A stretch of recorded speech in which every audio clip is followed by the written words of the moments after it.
Guys, welcome back to another very special election edition of Meet Victoria with Caleb Shaw, where we get to know our candidates. And today, actually, let me stop right there before I go on. And I want to say a big, giant thank you to VCS Communications. The Hartman family, these guys, they've got a great store. They've got great employees. And you will see them everywhere in this community because they support just about every single thing going on in this town. You will see VCS there helping. So thank you so much to VCS for sponsoring all these candidate interviews. It's very generous, and thanks for all you do in the community. Make sure you get out and support them. Now, on that note, we are here with my friend Kenneth Wells. He's running for VISD Trustee District 2 School Board race. And so without further ado, my brother, how are you, sir? I'm blessed. Good, good. Glad to have you on here. Tell me a little bit about yourself and what in the world made you want to run for school board? I'm Kenneth Wells. I'm a longtime sheriff deputy here in Victoria. I've been doing it for 23 years now. Why I wanted to do this, basically, is being a father of three wonderful boys, actually two men now, and one 14-year-old. I have a freshman at East High School, so I'm invested, in the community. I'm invested in the public school system here. I think it's important that the board should have, not only. I think the board should have a broad range of people that represent the community.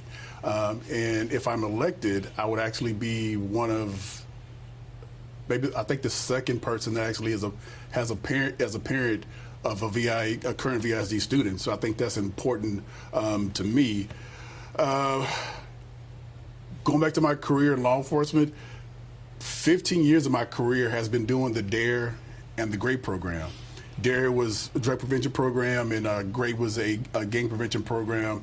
But both of the programs, I was actually in the schools, and I was fortunate enough to go to 26 different schools here in the community. So not only did I go to VISD, but I was able to go to the private schools. I was able to go to Bloomington, Industrial, and Nursery. So I've been able to see how all the schools in our surrounding community have been affected. And I've watched some wonderful, wonderful teachers. I actually learned from all my great teachers. I would actually get there early so I could actually learn different little tidbits from all my teachers and stuff, and then carried over to the GREAT program or the DARE program when I was with the kids and stuff. So I was actually doing 4th and 5th grade, and then I did 6th and 7th grade, along with my partner Liza Trujillo as well. Also, when we were pretty strong in the classrooms, and being able to see those teachers, the commitment they had to our students, how they would get there early, how they would stay there late, how you could pass by the schools on a Saturday and you would see cars there as well also, and they get short breaks. Their commitment, that pretty much sealed it for me and stuff, and then actually seeing the salaries that they actually make, I think I can be a better steward, I believe, if I'm elected to the board, and try to help us teachers get better salaries and more competitive salaries. I think that's what we really need. Yes, sir. And we do have some amazing teachers here in Victoria. We're very blessed in that aspect, and I agree with you, and I think that's something the entire community agrees about. Is we'd like to pay our teachers more, and they deserve more, and we're certainly going to get to that question here in a few. What do you see as the role of a school board trustee, and who do they answer to? The role of the school board is basically to give the vision for the school district as a whole. They are there to hire the superintendent, oversee the superintendent, and I think they are there. They're also there to share the vision of the school board as well with the community, and I believe that's one of the things that I would be very good at, is sharing that vision with the community. So I think that's some of the key points that as a school board trustee. And who do they answer to? The people. Yes, sir. Absolutely. Yes, sir. No, I was curious about that because I had a conversation with Tammy Keeling a while back, and she, to my shock, I explained to her that I felt she was a representative of the voters, and that that she should listen to them. And I was shocked when she told me that she was not a representative, she was a trustee, and her obligation was to do what she thought was best, even if that's not what the voters thought. And I was kind of shocked by it, so much so that I went and looked up the definition between trustee and representative, because I was shocked that that was her answer. And so, you know, using that though and heading in, I agree. You know, I know the obligation is to help VISD, to help the school board, to help the community. But it's the community that's paying for it all. Absolutely. And so I agree with you. I think there has to be some accountability there and to the community. The big giant elephant in the room that everybody's talking about right now is Prop A, that, you know, VISD's $156.8 million bond. For or against? Against. Against. And I'll say this way. I am all in favor of helping the schools. Yes, sir. And honestly, the vast majority of people that I talk to are in favor of helping the schools, helping not only build schools, help our teachers and things of that nature.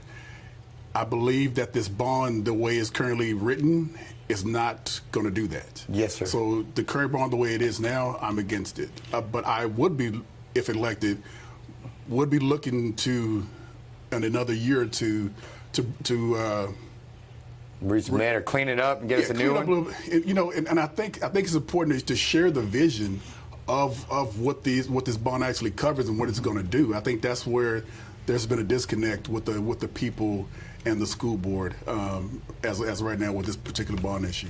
Yeah, I agree, and you know, after talking to Del Zook, he mentioned that, you know, after he crunched all those numbers, that VISD could get most of their significant repairs, most of their absolutely crucial things done for about $50 million, yes, and get us going. Well, that's a whole lot less, you know, more than two-thirds less than $156 million.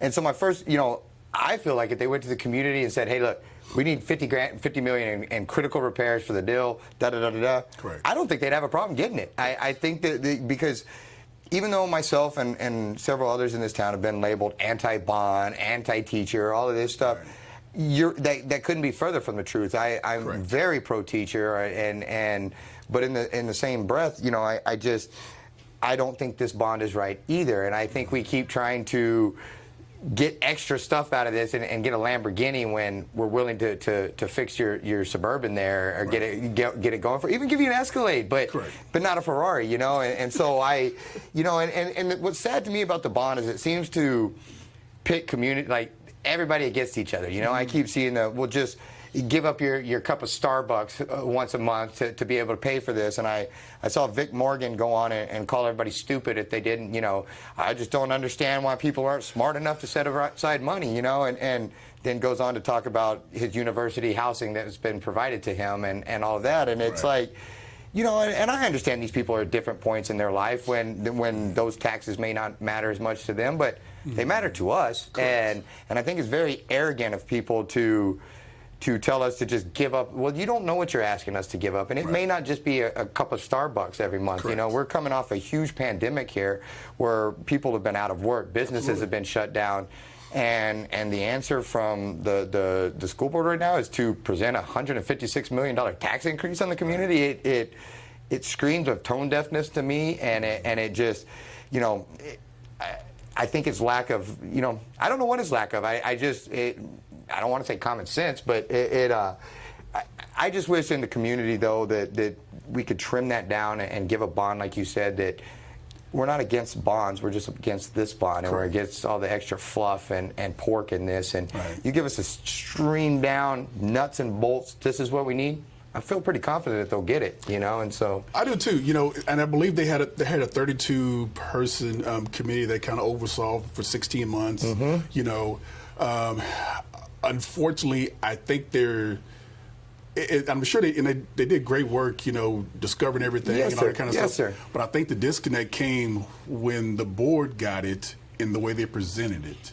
And I think, again, if I'm fortunate to be elected, I think I could be one of those people that can actually convey it in a way that we all can understand how it benefits the school, how it benefits the kids, how it benefits the community. You know, and again, I think the vast majority of Victorians, we want to support our schools no matter what, but today's world, everything is at your fingertips. Yes, sir. You know, so you can't just put money out there, especially at 156 million, and then expect people to just say, yes, it's for the kids, you know, so I'm going to go ahead and support it and stuff. That's not going to work in today's voters. Agreed. Today's voters are a lot smarter than that and stuff. There's a lot of research that goes along with it. So as a board trustee, we have to do our research as well also. And again, we have to share that vision with the people, because the people are the one to put us in here. Yes, sir. No, I agree. And what's scary about this thing to me is that's not even, you know, the line item cost of this. This is all estimates, and it's basically give us this huge, ginormous lump sum of cash, and then we're going to go off and spend it and be, no, you don't get to know the price of everything. No, but just give us that check. And correct. Yeah, no, cause not when on the last bond they had like $286,000 ticket booths and stuff like that. Like, I just don't understand how it's justified paying those costs, you know, and I think that might be part of the reason we're not seeing those costs this go around, but that's just my humble little opinion. But moving on, I think we're on the same place on that bond, and so we can put that one to bed and keep moving. You mentioned earlier teacher pay, and you'd like to see the teachers get higher pay. I think that's something that everybody in town agrees with and all that. I think the problem is how do we do it, you know, and they tell you with their fancy little bond stuff that if they get this, well, it's going to free up the maintenance, and then all of a sudden they'll be able to pay the teachers. And so I asked them at the last go around of the bond, and the same question goes true on this one. You know, can they promise me that with this bond that they're going to give those teachers raises? And the answer is no, they can't. No. And it's a talking point to help pass the bond, but in all actuality, you know, if they just defund the maintenance deal, or they quit, you know, they allocate funds for maintenance to go give teacher raises. I feel like we end up right back in the same place where we've got these buildings that weren't taken care of and maintenance that didn't happen. And, you know, so how do you go about it? And I know some of this stuff you may not be privy to until you're actually on the board, but correct. What's kind of your idea or suggestion, or what would do you have a plan to try to raise teacher pay? Well, I think Dale Zuck has done a phenomenal job of explaining that in detail, and how to raise to allocate that money to the MO to the MO line, and then where it goes to the people, and the people you know, choose to elect, you know, if they will pass it or not pass it and stuff. I agree with you on that, by the way. Dale had those numbers down. Yes. Like he was deep in there, and he knew that stuff. And as he was talking, though, a lot of it made sense. And so I'm with you on that. I think he does have the plan on that. And my role is, if elected, to, once I get on there, I will fight for those teachers. Again, I spent 15 years in the classroom with those teachers. I'm not going to call myself a teacher, you know, but I was in there teaching, you know, the great program, in the DARE program with those teachers, and I've seen the commitment. I know, and I know when they leave at 4:30, 5 o'clock, they're still going home and still doing grading paper, exactly. Getting lesson plans, you know, all that stuff. And so I've seen the, you know, I'm not going to say the struggle, but I've seen some of the frustration that they've had, you know, over the years and stuff. And then I can go to the private schools, I can go to Bloomington, I can go to industrial, and their teachers, they're just as happy as can be, you know, not only because they're compensated for it as well also, but I think they're just a different level of administration over there as well also and stuff too. So, but I would definitely be one of those stewards that actually fight for our teachers for sure. Got you. Now, this next question, you may not, this may be another one where you don't have full access, so you can't fully answer this, but regarding the school budget, are there areas in there that are pork or that could be leaned up? Because I hear we're really heavy on administration cost, you know, salaries, stuff like that. But I don't know, you know, and, right. and I don't pretend to know. But from your position right now, again, not being there, fully immersed in it, do you think there's areas of pork or areas in that budget that could be cleaned up and leaned up to help the taxpayer more? Absolutely. I believe, again, the administration side, I believe is a tad bit top heavy. I believe we need more people in the classrooms as opposed to more administrators and stuff. Basically, more people actually hands-on with our students. Yes, sir. As opposed to being administration and stuff. So I would definitely look at that. And again, I haven't seen those numbers or anything like that. But I've heard. That's one thing about running for school board. You get a lot of phone calls throughout the day now and stuff. And some are opposed to what I'm saying, and some are comfortable with what I'm saying. But they're definitely giving me their opinion and stuff, which I do like though. Yes, sir. Yes, one sir. One of the things that I've heard several times is the administration side is kind of top heavy. So that's one thing that I would look at. So you're willing to look at those things and see if it can be trimmed up. Good. One of the things that I hear a lot of people complain about and is where VISD ranks, and and I hear a lot. I'm a big believer, like in my line of business and things like that, where you create the demand first, and I on the old bond with all the stadiums and all, if our football teams were going 16-0 and they were winning back-to-back state championships, and our academics were winning these academic awards and all this, it would be a lot easier to pull that lever and say, hey, give it to them. But what I see a lot of is, our kids deserve the absolute best. And well, I agree that in a degree, of course, we want the best for our kids. Who doesn't? But right. I don't think fancy buildings do that. I went to Agua Dulce High School. That my school was sold. It's still in black and white. And it just. But we're here. We are, and we survived. And kids are resilient. And I'm not I would love to have them in the big, fancy, huge buildings and with the fanciest equipment. But we have to pay for that. And it's the same way I'd love to have those items in my own home and all that. Right. But I don't, because I can't afford them, and I have to live on a budget. And I guess what frustrates some in the community and is our rankings are so low, but it feels like well, that's because we haven't passed this bond, and if we pass this bond, everything's the STEM, we can get new Stroman, and it supports STEM pathways. And so I asked the question, does this new school have to be built to do STEM? No. And it's like, well, then why are you making it sound like you're doing this so you can do STEM, and you don't have to, And I guess what are your goals, or what are your thoughts on trying to help to improve school rankings here in VISD? Well, unfortunately, VISD, we are bottom 12 in the state of Texas. You can't get much lower than that. Yes, sir. So in District 2, we have 5 schools, 3 elementaries, and two middle schools. We have 4D. The overall ranking is 4 Ds and 1 F. That's unacceptable. Yes, sir. I agree. As a trustee, that's something that I would take personally. Especially being that it's right here in my district right there.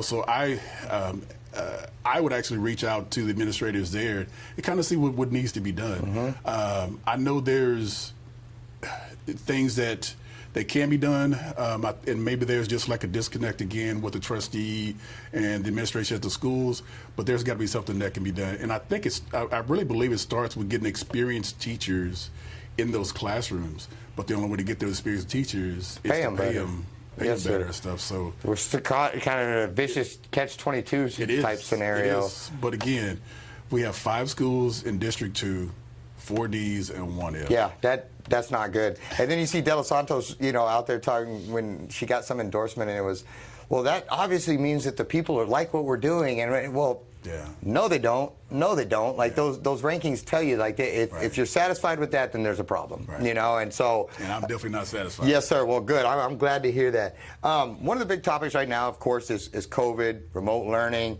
a return to normal, all this.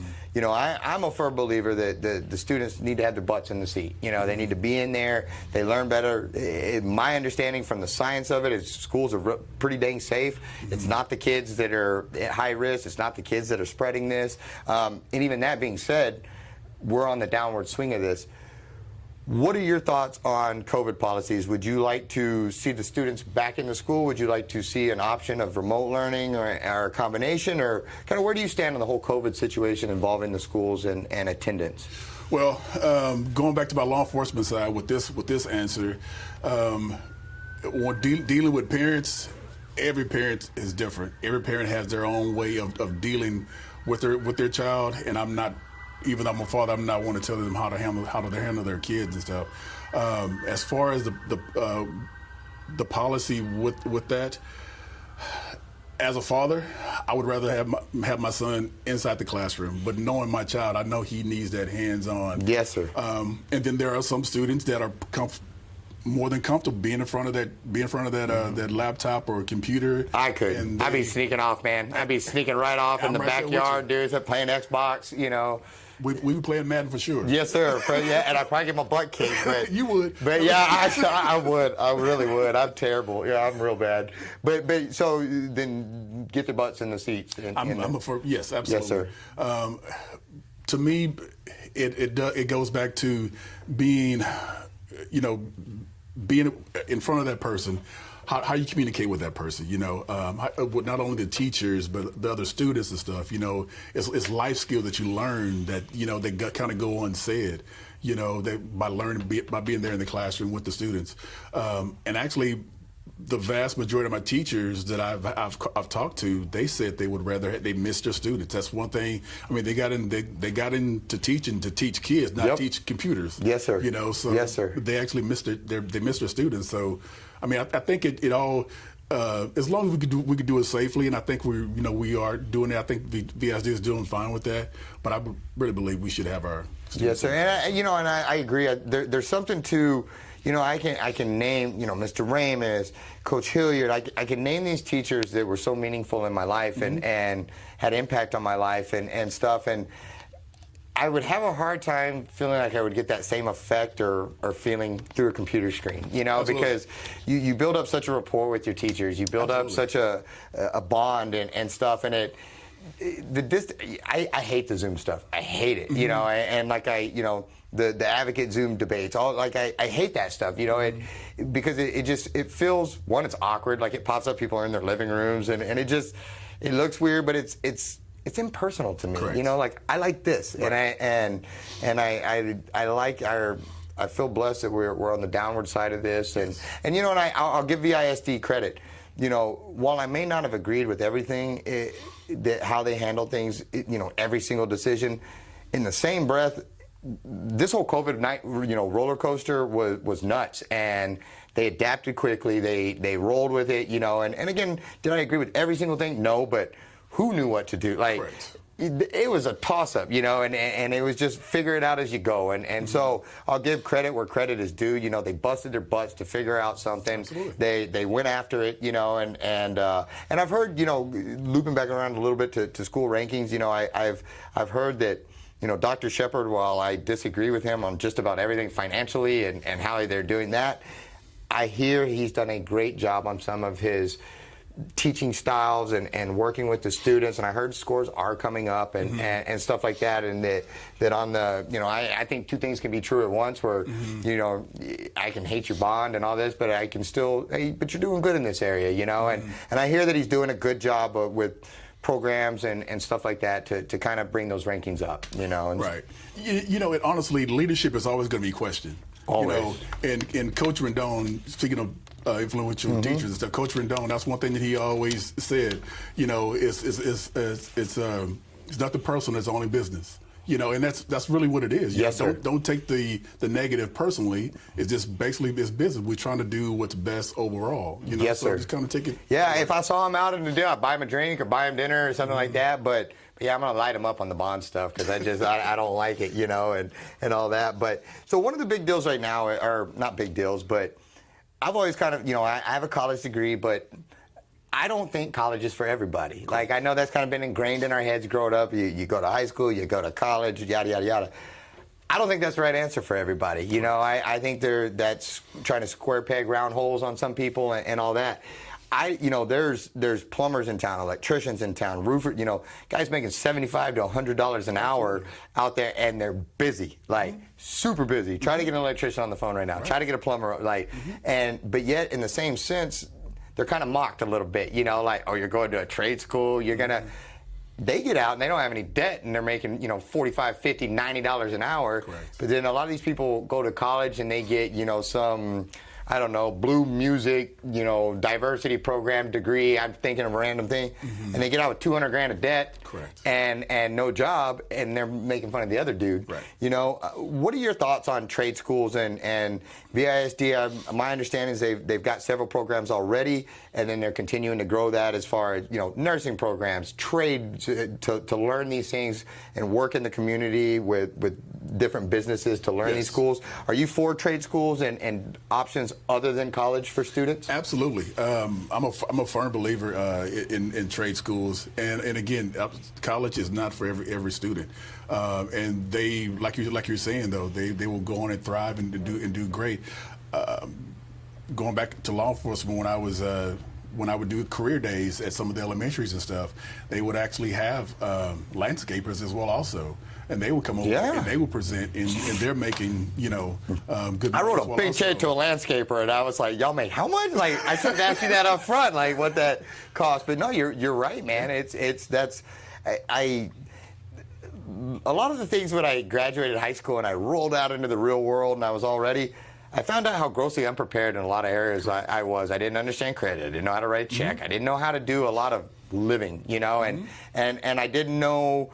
I wouldn't have known how to do any of those things like plumbing or electricity. And it, you know, I'm overjoyed now that I see that some of these students now can take on becoming an apprentice electrician in high school. And so by the time they got out, man, you got a socket that goes out of your house, they'll fix it, you know.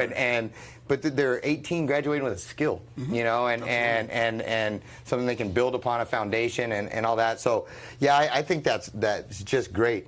I'm going to switch it up a little bit now on you.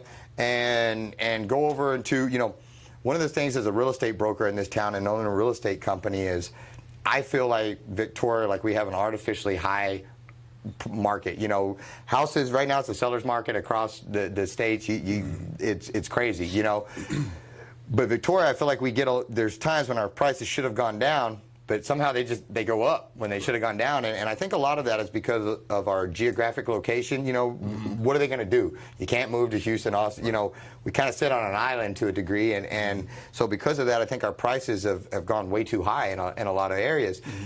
And as those prices have continued to climb, so have the taxes to match them and the property taxes. And what's sad about it is buyers have much less buying power. Correct. Sellers don't make nearly the profit because so much of it goes to taxes. And I've never been a big believer of you can tax your way into prosperity. I've always thought that was just a foolish concept of somehow if you just keep giving the government more, you're going to do better. And I think that's terrible advice. But, you know, that was a really long way to ask you, do you think property owners in Victoria are overtaxed, undertaxed, or right on? And one more final add-on to that is because with all this stuff I keep hearing with the bond, all this is, well, we're taxed less than these districts and this, and we can actually raise it up to here to be equal with them. And, you know, the truth be told, I don't care what the other districts are taxed. Correct. This is where we live, and this is our community. And if you start looking at a lot of those places they compares to, we don't have the community amenities that they do. Correct. We don't have,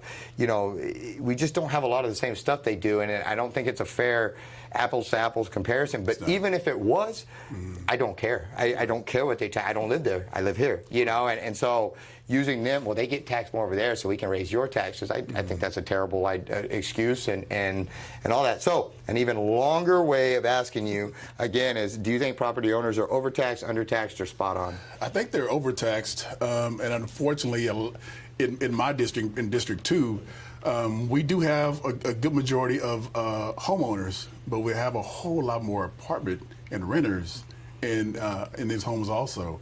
And unfortunately, what happens is because the property owner, the landlord, is actually being overtaxed, they're going to pass it on to the renter.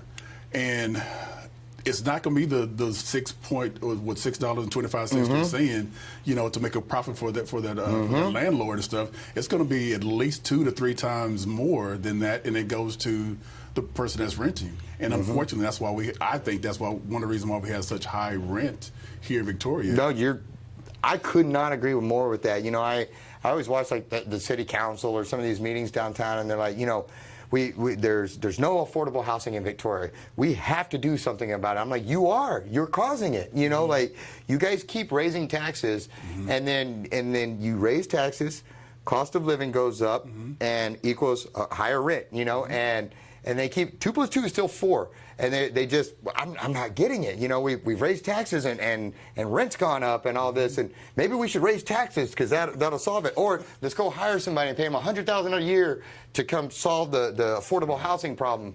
Well, the one thing they could do right now across the board that would help everybody is lower taxes. And you know, and then it's passed on, like you said. That's why I was laughing.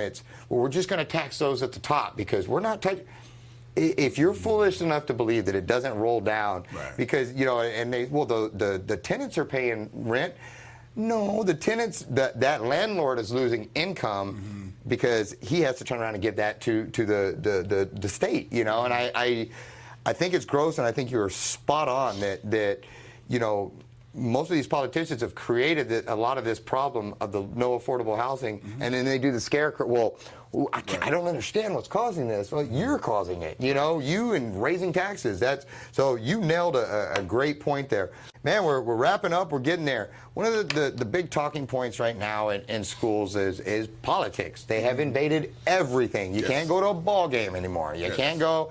And now about half the country is, you know, we're making our students little activists, and we're doing all this stuff. And I don't believe that high schools or middle schools or school period, especially in these lower ages, politics need to they need to be doing math. You know, and again, I'm not against students having a voice. I'm not against, but at 16, I didn't know you know, I'm still figuring stuff out, and I'm 42. Still want to figure out what I'm going to do when I grow up.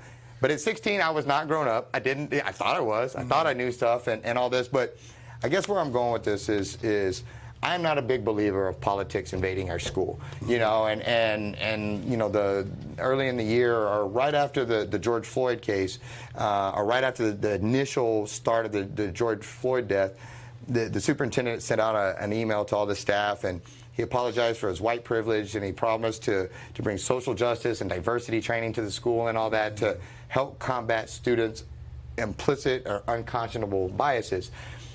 I don't think that's the place to do that. I don't think going in and telling these high school kids that you're a racist and you don't know you're a racist, and so we're going to help you. We're going to help you. I think you're creating the division. I think, you know, kids are knuckleheads. They're going to say dumb stuff. They're going to be whatever. But when you start forcing agendas in like that, and you start doing stuff like that, he may be right, he may be wrong. I just don't think the high school is the place where we need. I don't think our high schools are a place for social justice and diversity training and all that. I don't, because, you know, I'm for diversity in the fair sense of, you know, equal outcome, but this whole, I keep seeing all these keywords now of equitability, you know, it's got to be equitable and all this. Well, I am not for equal results. You know, I'm for equal opportunity, but same way you're willing to work late, do all these type of things. I don't like equal results, because the guy that didn't work as hard as the other guy may get everything, you know. And so, do you think high schools should have a place in trying to teach these cultural battles, these, I don't know how to explain, but these just political agendas between one side and the other? Do those belong in our schools, or is that more let the adults worry about this and you just teach high school stuff? To me, by sending your child to a public school, that is teaching diversity. Because if you just walk down the hallway and you're going to see a diverse group of people. Yes, sir. And different genders, different sexes, different races. People get along, people not getting along. Yes, sir. That's the diversity there. As far as the social agenda, I'm not for that, because, again, as a teacher's social agenda is going to be aligned with mine. And are you going to put that into my child? Right. So I don't believe in that at all. That's your job as the parent to do that in your home. Absolutely. Yes, sir. There are a couple of things that I will say that I've seen at our other schools, surrounding schools, the private schools and industrial, talking about life skills. Yes, sir. One thing they taught was a Dave Ramsey class, money management.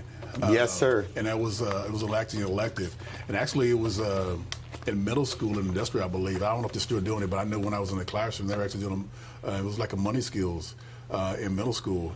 if I'd have had that when I was in middle school, man, I would be so much further. All day, man. I didn't get Dave Ramsey till I was like 36, and it's like, it's time to be an adult in my finances, and I wish I would have learned so many of those lessons. Right. That's a brilliant point, my friend. Yeah, So like I said, the other school, they're doing great with that. Another thing I would, and again, this it might, upset some people and stuff, but politics as far as Republican, Democrat, Tea Party, different political platforms should be elective also. Just because we are so politicalized now, we need to have a better understanding. Because again, I did not really get into that. Right. Until. No, I don't remember that ever being a thing when I was in high. Like, right. I don't. This seems like something in the last 10, 15 years that has become supercharged and Absolutely. all that. Because I don't remember in my home growing up us discussing that. I don't remember everybody arguing and fighting with the. I think it's social media. I think it's social media, and it's a great way for the politicians to create problems that, I think you get social media out of it, you get the media out of it, and you just get people right here, and you find out we're not that far apart. We're not, and most of the stuff that we may vary on, either, hey man, I can respect that, like, it's different than I think, but I can respect that, or, I didn't think of that. Like, you're actually right on that. I was wrong.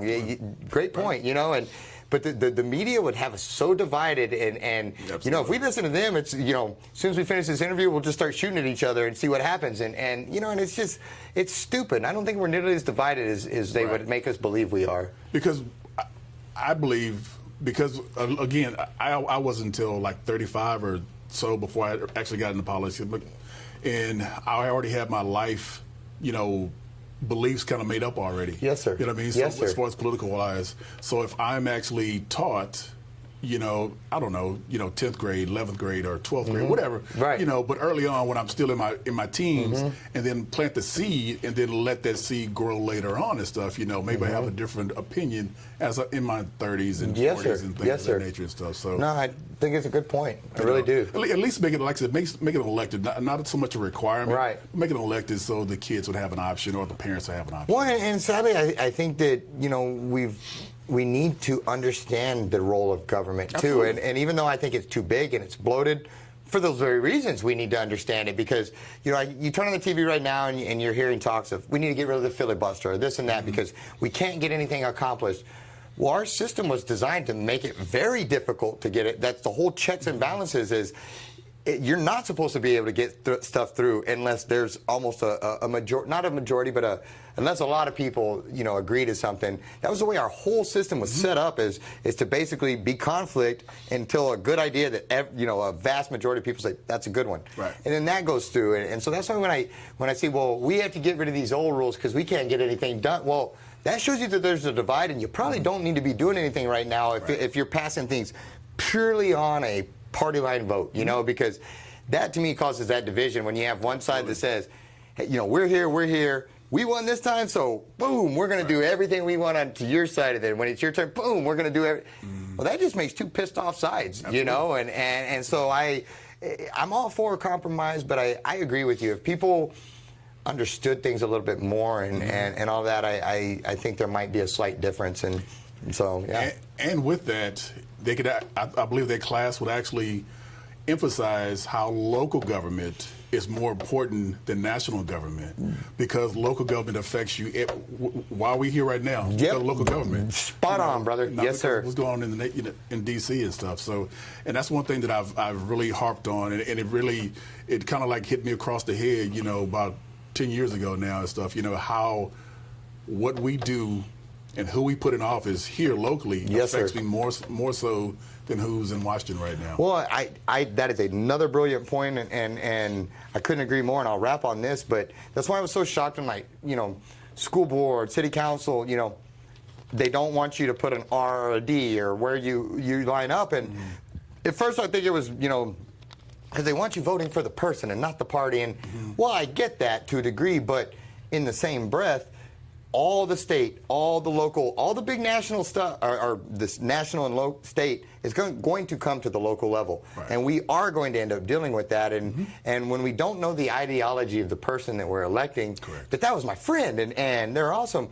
Well, then Victoria's roughly about 65, 70% conservative city, yet our school board, our city council, our chamber of commerce, all these things are stacked with left-leaning people in a right-leaning town. And then everybody acts all confused when votes come out and they go against what I would say is the will of the people. Well, that's because you didn't ask that question. And I tried to ask on the last city council thing, I tried to ask some of the candidates where they stood, we're just for the people. I thought that was such a stupid answer because it's like, no, I need to know how in this bill, are you a tax and spend type of person? Are you a fiscal conservative? Right.